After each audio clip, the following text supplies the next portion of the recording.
excessivos à dívida pública soberana dos países com economias mais débeis. É evidente que Portugal é um dos países com uma economia mais débil no espaço europeu. Agora, há aqui alguns aspectos que me parece que devem ser salientados. Em primeiro lugar, a Europa está finalmente a reagir. A Europa compreendeu que este ataque ao euro era um ataque à essência do projeto europeu.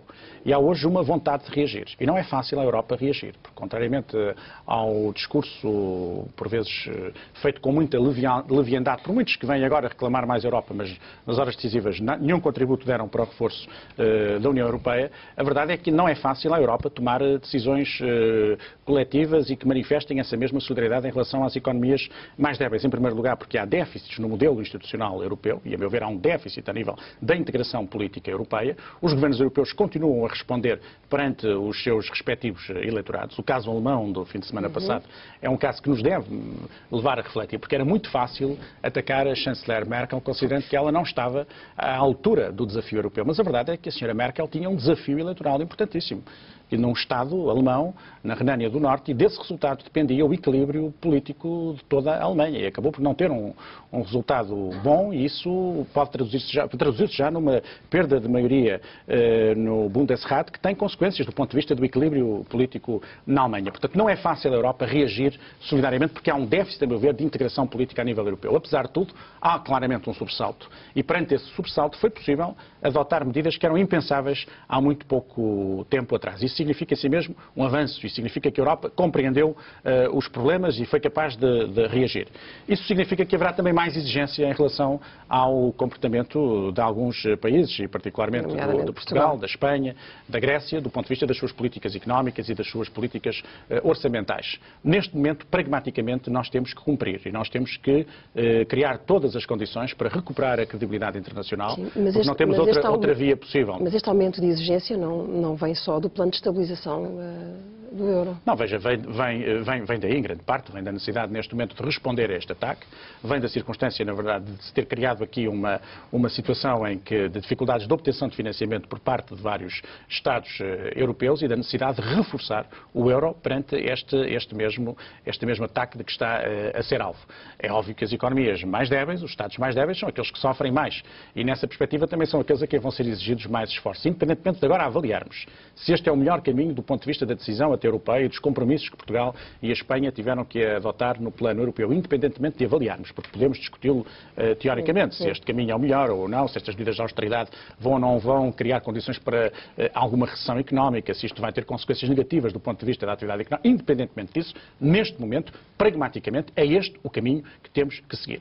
Para seguir este caminho, temos que nos robustecer. Isto, creio que também tem como consequência, do ponto de vista político, a necessidade de incentivar um diálogo permanente entre o Governo e o partido que o apoia, o Partido Socialista, com os demais partidos com representação parlamentar e, muito especialmente, com o maior partido da oposição. E nesse sentido, deixe-me só concluir, e nesse sentido continuo a considerar da maior importância a criação ou a manutenção de um canal de comunicação que felizmente se estabeleceu nas últimas semanas entre o líder do partido do governo, o primeiro-ministro, e o líder do maior partido da oposição, porque isso não apenas nos credibiliza do ponto de vista externo, como robustece e solidifica as decisões que tomamos do ponto de vista interno. A primeira pergunta era sobre a possibilidade de termos de pagar mais impostos. Não, isso não é uma possibilidade, eu não sou economista, mas eu digo que é uma certeza, não é? Sejamos claros, não vejo muita maneira, podem chamar os nomes que quiserem, mas, enfim, de uma maneira ou de outra, como diz o Ministro das Finanças, gosta muito de distinguir entre aumento de impostos e aumento da carga fiscal.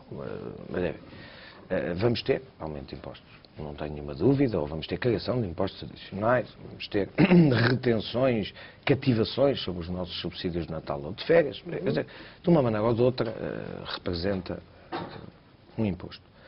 Mas há aqui dois aspectos, um tem a ver com o que se passou este fim de semana e com a reação do governo português. O que se passou neste fim de semana, eu leio de uma maneira um bocadinho diferente, concordando nos resultados. Ou seja, nas conclusões que o Francisco Assis enunciou, eu posso subscrevê-las a todas, mas não acompanho o raciocínio. Ou seja, não houve, neste fim de semana, na semana anterior, de facto nenhuma alteração. Nem alteração de vontade do governo português, nem alteração das circunstâncias. O governo português foi a Bruxelas e veio de lá com a incumbência de baixar um ponto, vamos ser claros. E, portanto, eu acho que nós temos que começar a falar esta linguagem politicamente muito correta, mas que esconde os portugueses sempre aquilo que de facto se passa.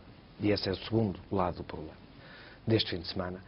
Eu acho que tem que acabar, e é por aí que passa a saúde do diálogo de que aqui se falava. E quando agora se diz, bom, o governo português toma ou vai propor um conjunto de medidas, nós quais, enfim, é evidente que é o governo português que autonomamente as decide e as toma, mas nós conhecemos-las porque são uma imposição da Europa, como contrapartida de Portugal ficar debaixo deste guarda-chuva dos 750 mil milhões de euros que a Europa aprova com dinheiro dos europeus para acudir. E, de facto, nós não podemos, quando temos em Portugal 45% da produtividade que os alemães têm, quando temos em Portugal uma idade de reforma que é inferior à idade de reforma que os alemães voluntariamente elevaram para conseguir fazer face à crise. Enfim, quando temos indicadores destes, é evidente, e o mesmo seria se ao contrário acontecesse, se nos viessem pedir dinheiro para dar a quem não trabalha e não quer trabalhar, nós diríamos, bom, mas talvez valha a pena começarmos a fazer um esforço igual àquele que nós fazemos e depois então não nos pedir dinheiro. É isto que, no fundo, os alemães...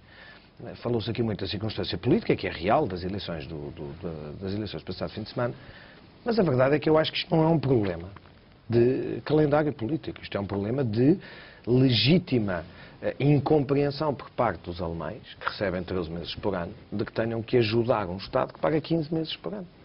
Como acontecia com a Grécia, ou mesmo em relação à produtividade portuguesa versus a produtividade alemã. E, portanto, é esta diferença de leitura destas realidades que eu devo dizer que não é uma questão de crueza, ou não é uma questão de procurar confronto político, não. É porque acima do confronto político ou das opiniões de quem quer que seja, na minha opinião, está a necessidade, que nos tem custado caríssimo, nós começamos a falar a verdade e falar claro sobre estas coisas. Como sabem, e recordo conversas aqui tidas, este problema não é de agora, este é um problema que se levantou antes da crise rebentar e durante a crise. Quer dizer, quando a Alemanha, em 2007, eleva a idade de reforma dos 65 para os 67 anos, sem intervenção do governo, por acordo entre patrões e sindicatos, a Alemanha está, por antecipação, a criar os recursos e a encontrar as soluções que lhe permitam fazer face à crise. Nós aqui tínhamos o discurso oficial, e eu recordo, não podíamos falar da crise. Se eu vinha aqui e falasse de que atenção que vem aí, como a pobre do Dr. Manuel Ferreira Leite durante muito tempo o fez, a resposta era, isto é pessimismo, só sabem falar de desgraças, não querem ver o futuro, não querem ver luz ao fundo do túnel, e nós dizemos, nós só temos um túnel ao fundo da luz, é só o que nós temos à nossa frente.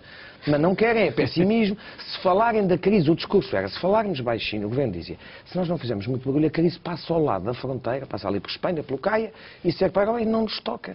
Quer dizer, por um lado, uma infantilidade política, mas principalmente de uma gravidade em termos de consequência económica, que é evidente que quem não previne remedeia com mais custos, mesmo durante a crise, no sentido de quando a realidade foi conhecida, para quem a quis ver. Os irlandeses quiseram ver a realidade. Tomaram decisões duras. Ninguém precisou de ir lá dizer que eles tinham que tomar, como agora em Bruxelas terão dito ao Primeiro-Ministro. Não. Eles próprios tomaram a iniciativa. Qual é o resultado? Cá não. Cá nós estamos... Não. Nós estamos na mesma altura em que os gregos aprovavam aquele plano.